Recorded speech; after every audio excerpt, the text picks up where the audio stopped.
ওগো আল্লাহ, ওগো মালিক, তুমি ছাড়া তো আমাদের আর কেউ নাই, তুমি ছাড়া তো আমার আর কেউ নাই।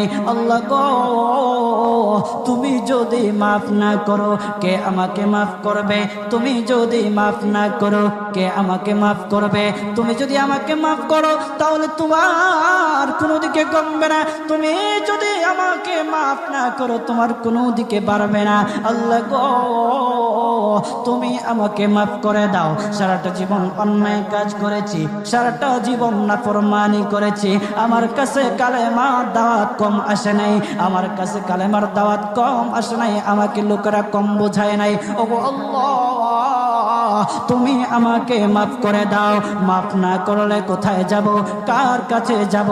বাবা যখন মারে তখন মার কাছে আশ্রয় নেওয়া যায়, মা যখন প্রহার করে তখন বাবার কাছে আশ্রয় নেওয়া যায়, বাবা মা যখন প্রহার করে তখন দুনিয়ার কারো না কারো কাছে আশ্রয় নেওয়া যায়।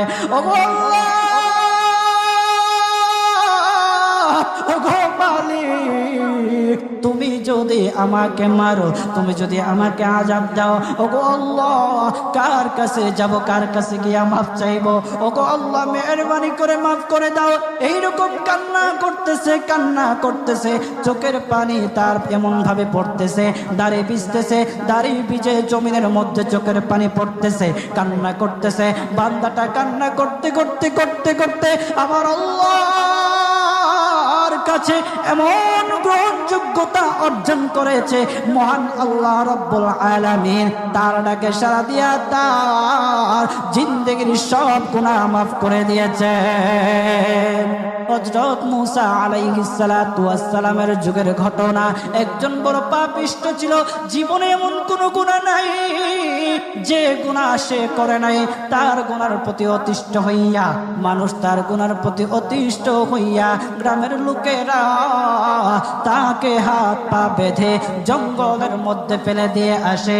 জঙ্গলের মধ্যে থাকতে থাকে, কিছুদিন থাকার পর মালাকুল মউত যখন তার সামনে এসে উপস্থিত, এর আগ মুহূর্তে সে বান্দা আল্লাহর কাছে ডেকে ডেকে বলতেছে, ওগো মালিক, তুমি ছাড়া তো আমাদের আর কেউ নাই, তুমি ছাড়া তো আমার আর কেউ নাই। আল্লাহ গো,